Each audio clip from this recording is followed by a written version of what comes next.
그렇기 때문에 여러분들이 접근할 때도 길게 투자로 접근하기에는 좀 애매한 시장이 오피스텔 시장이다라는 거를 첫 번째 기억을 하셔야 되고요. 두 번째, 실수요자라면 자금이 부족해서 뭐 입지가 괜찮은 아파트로 가는 것에 대해서는 오케이.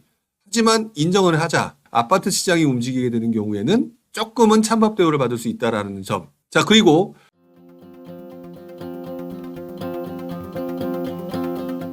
자, 그 다음에 이제 오피스텔과 관련된 부분을 얘기를 좀 해야 될 것 같은데, 지금 현재 오피스텔 대출 규제 완화를 한다는 얘기가 나왔죠? DSR 규제 완화한다는 얘기가 나왔습니다. 근데 아직까지는 아까 어떤 분이 맨 위쪽에서 주택수도 제외한다고 했다고 하시는데 저는 아직 주택수 제외됐다는 얘기는 못 들었어요.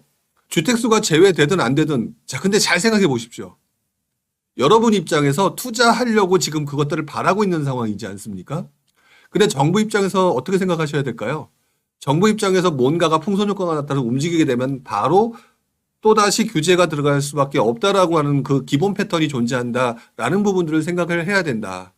자, 그렇다면 오피스텔 대출 규제 완화라고 하는 부분도 제가 볼 때는 특정 지역에 있는 오피스텔 그것들이 가격이 현저하게 싸서 효율적인 투자처가 될 수 있을 만한 곳 또는 월세 가격이 굉장히 많이 올라간 곳들 이런 곳들은 DSR 규제 완화에 따라서 분명히 사람들이 수요가 들어갈 것이다 라는 부분들은 변함이 없습니다.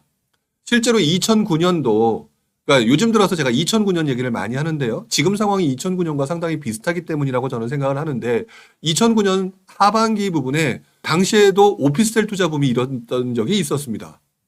그때와 지금을 비교하게 되면 조금 다른 부분이 뭐냐면은요. 지금은 오피스텔이 규제가 되어 있다가 DSR 그 부분을 DSR 규제의 부분이 여전히 존재하지만 조금 완화해 준다는 개념이죠. 아파트처럼.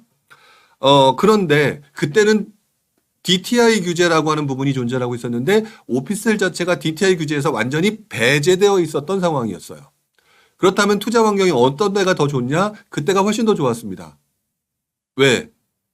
대출하는데 아무런 문제가 없었다라는 얘기가 되잖아요. 쉽게 표현하자면.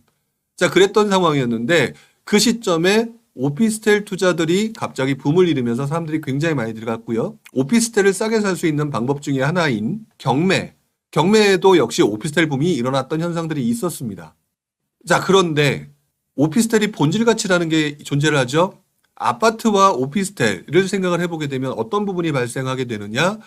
아파트 가격이 싸지면 오피스텔 가격이 싸진다 하더라도 오피스텔보다는 아파트로 먼저 관심을 가질 수밖에 없는 본질 가치를 가지고 있죠. 즉 바꿔 말하면 이번 시장에서 여러분들이 오피스텔과 아파트과 그다음에 생숙 지산 경험해 보셨던 것처럼 대체재 투자 시장의 움직임은 아파트 시장의 움직임에 따라서 상당히 큰 영향을 받는다라고 하는 것들을 느끼셨을 거예요. 결국 오피스텔 대출 규제가 완화가 됨으로 인해서 DSR 규제 완화가 됨으로 인해서 누군가는 투자자들이 분명히 들어가면서 그 지역의 움직임들이 강해질 거다라고 하는 부분들은 변함이 없습니다. 분양권 투자 말씀을 드렸던 것처럼 그리고 여러분들도 DSR 규제가 완화가 되어 있고 여기서 주택수 제외가 된다고 하면 더더구나 관심도가 높아질 수밖에 없겠죠. 자, 그랬을 때 어떤 부분이 발생되느냐? 여러분들 대체재 시장으로 몰려가게 되면서 오피스텔의 실수요자들 중형 이상의 아파트 같은 경우는 매입을 하겠지만 중소형 같은 경우는 좀 다른 경우입니다. 그렇기 때문에 저 개인적으로 생각할 때는 대체재 시장이기 때문에 역시 이것들을 중장기 투자로 접근하면 안 된다라고 말씀을 드려야 될 것 같고요.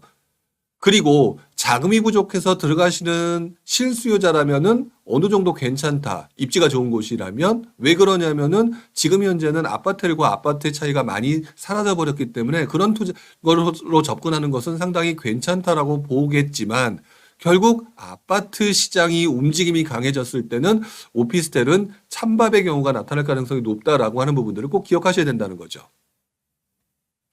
자, 제 말이 좀 이해가 되시는지 안 되는지 잘 모르겠는데 이 부분을 꼭 기억을 해 주셔야 됩니다. 여기에 오피스텔이라고 하는 부분들이 지난 2009년도에는 DTI 규제가 배제되어 있던 시장에서 어느 쪽으로 투자자들이 접근했느냐? 아파트보다는 중소형 오피스텔로 접근을 합니다. 왜 그랬냐면 이미 이전 시장이 투자자들이 굉장히 많이 투자를 해서 돈이 좀 많이 몰려있는 상황이었죠. 돈이 부족했던 상황이라는 거죠. 돈이 부족했던 사람들이 투자를 해야 되겠고 그러니까 거기에 해당되는 것들에 찾아서 움직이다 보니까 중소형 오피스텔로 움직이는 모습들로 많이 나타납니다. 개인적인 생각으로는 이번에도 아직 좀 더 상황은 지켜봐야 되겠지만 규제 완화가 됐었을 때 실수요자들은 아파텔 쪽으로 접근을 하겠지만 투자자들은 월세 가격은 올라가고 입지는 좋은데 가격이 크게 떨어진 입지 좋은 지역에 있는 중소형 오피스텔로 접근할 가능성이 조금 더 높지 않을까라는 생각을 하게 된다는 것이죠. 그렇기 때문에 여러분들이 접근할 때도 길게 투자로 접근하기에는 좀 애매한 시장이 오피스텔 시장이다라는 거를 첫 번째 기억을 하셔야 되고요. 두 번째, 실수요자라면 자금이 부족해서 입지가 괜찮은 아파트로 가는 것에 대해서는 오케이. 하지만 인정을 하자. 왜? 아파트 시장이 움직이게 되는 경우에는 분명히 조금은 찬밥 대우를 받을 수 있다라는 점. 자, 그리고 투자자들의 자금이 부족해 있는 상황들이기 때문에 중소형 시장으로 접근할 수 있는 가능성이 높고요. 이랬을 때는 대체재 시장이라는 특성상 너무 중장기적인 투자 접근 방법을 가지게 되는 경우에는 투자처로 좋지 않을 것 같다라고 생각을 하고 여러분들이 어떤 전략을 펼쳐야 될 거냐라는 생각을 하셔야 됩니다. 저 같으면 지금 현재 사람들이 선호할 만한 오피스텔이 어디가 있느냐, 아파트들 중에서. 그래서 충분히 여기에 산다고 하면은 사람들이 인정할 만한 정도의 아파트 입지다, 이런 부분이냐 아니냐를 선택을 하셔야 될 것 같고요. 중소형을 선택을 하셔서 투자를 해야 된다라고 했을 때는 월세 가격은 올랐는데 입지에도 불구하고 가격대가 떨어져서 상당히 임대 수익률이 높게 나와 있는 지역들이 분명히 서울 예를 들어서 오피스텔들이 밀집되어 있는 지역들에서는 분명히 존재할 겁니다. 이런 쪽으로 접근하셔서 길게 보는 투자가 아니라 짧게 보는 투자로 접근하시는 방법이라면 도움이 되지 않을까. 물론 임대사업자로서 길게 보는 투자를 하시는 분들은 좀 더 다른 개념이겠죠. 그런 부분들을 생각해 보시는 게 맞지 않을까라는 말씀을 좀 드립니다.